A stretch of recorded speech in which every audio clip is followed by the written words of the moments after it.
It's about faith in God, but I think in this series of sermon, we're also sharing our own journey of faith with God and what happened to us. So there will be lots of our personal testimonies in this series of sermons. So you heard many things that Rephael said this morning, and so tonight you also hear some of the things that I would be sharing with you.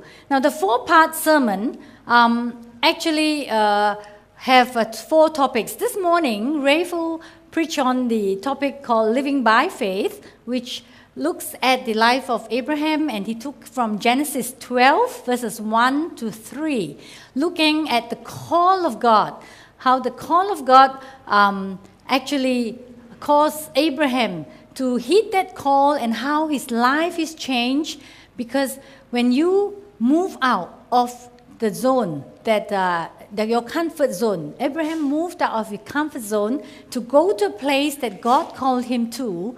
He actually no longer lived by the standards of the world. So he is called to live by faith and trusting in God, because he does not know exactly what is ahead of him.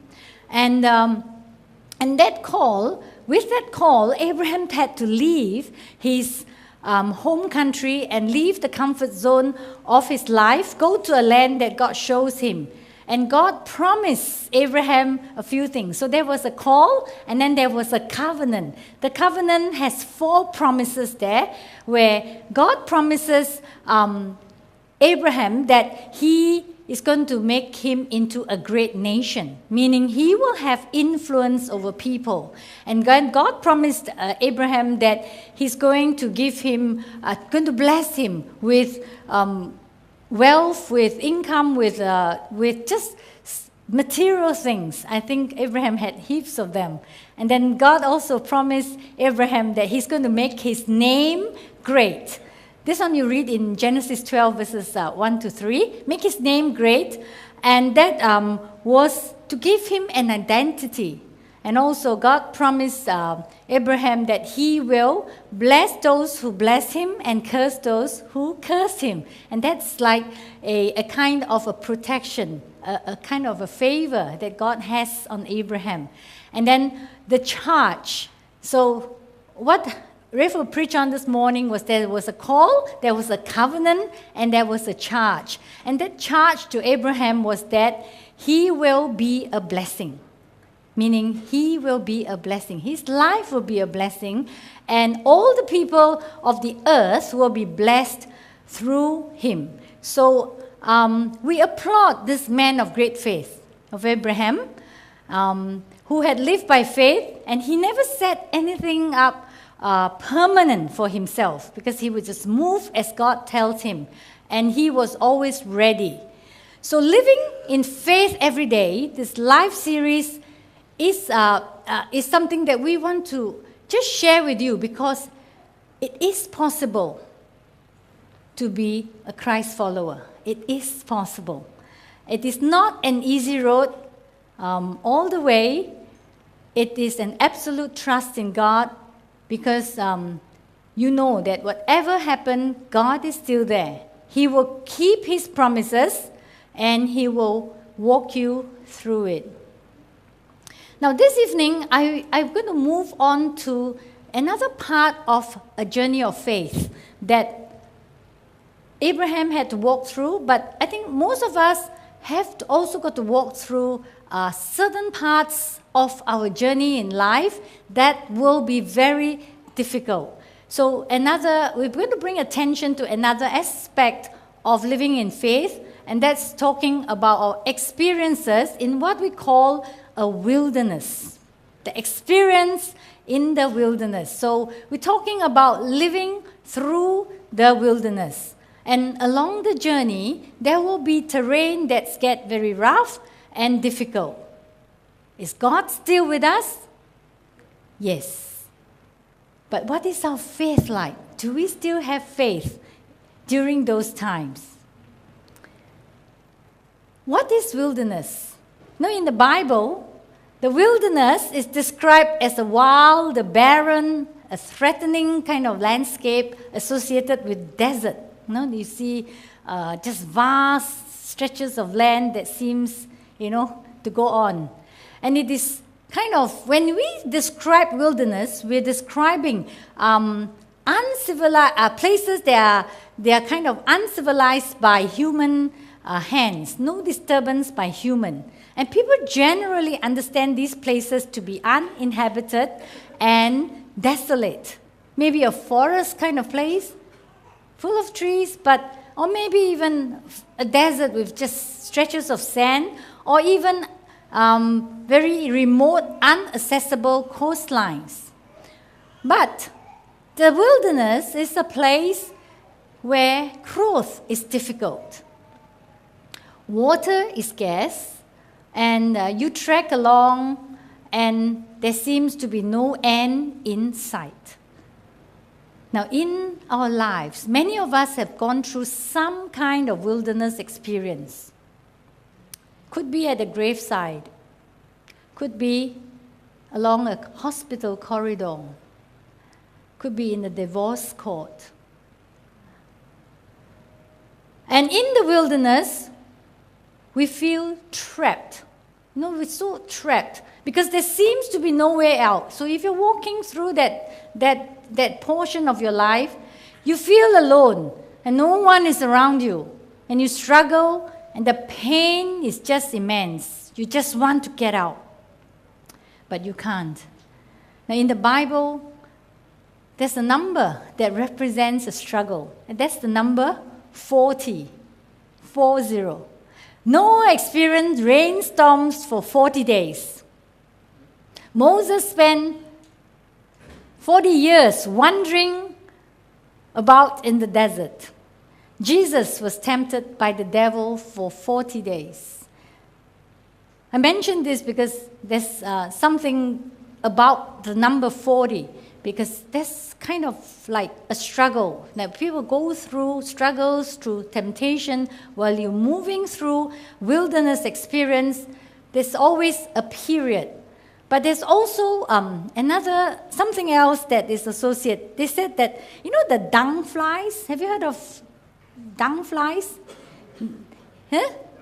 Dung bees. Beetles. Oh, dung beetles. They actually survive for 40 days. Right, so it's a cycle. And if you have to deal with this kind of dung beetles, you have to deal with it for 40 whatever days or years or months or even whatever you can think of.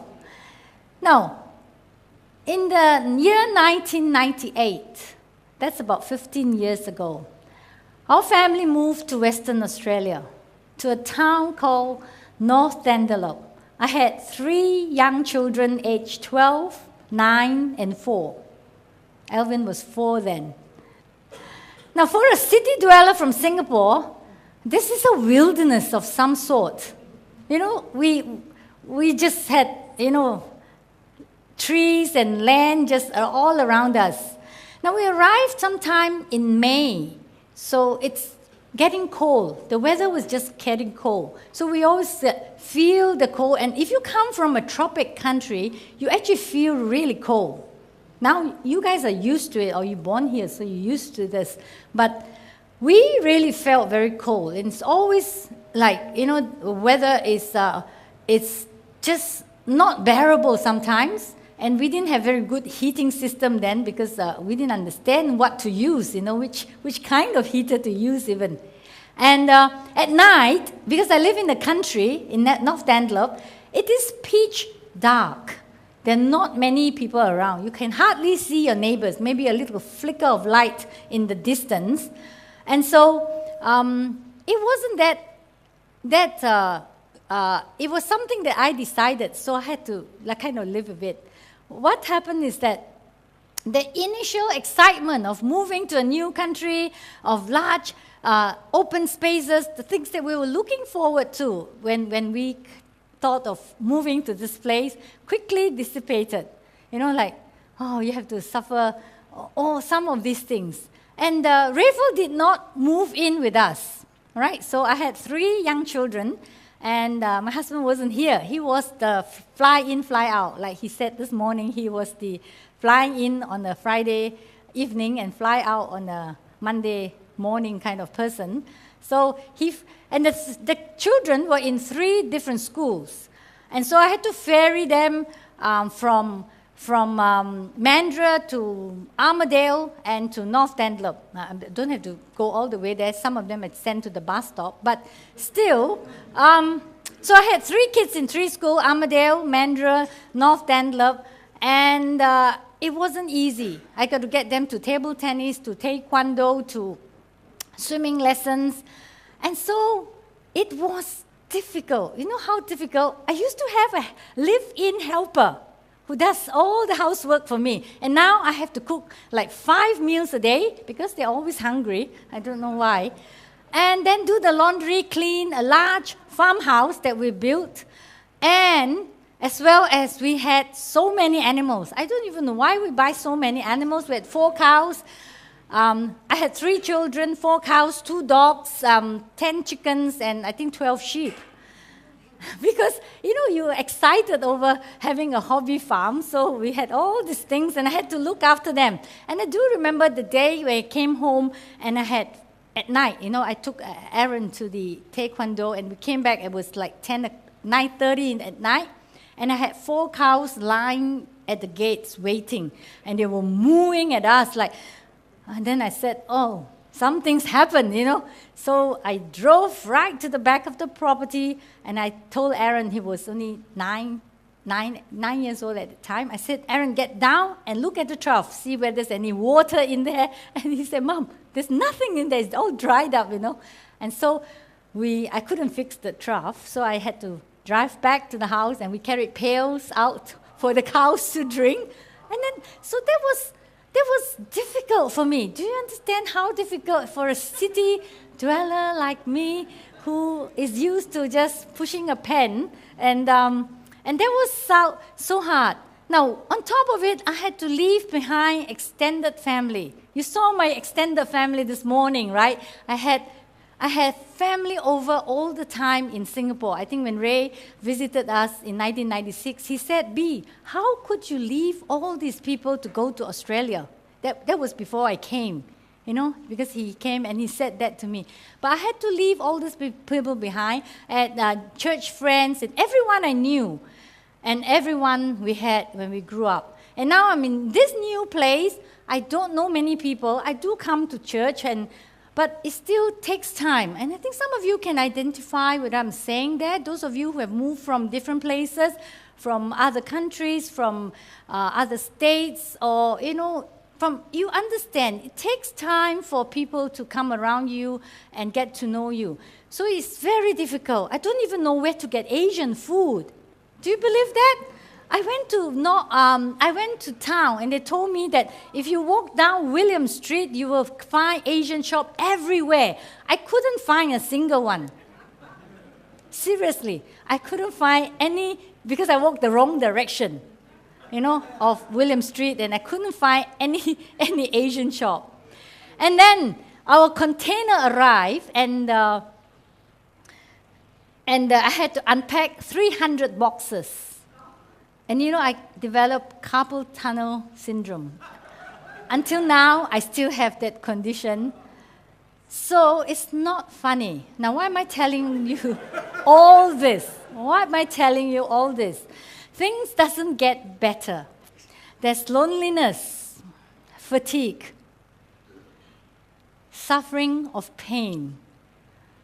I wouldn't say I got depressed because I was trying to lift myself up. It's like, oh, this is a great country. But some of the experiences I cannot describe.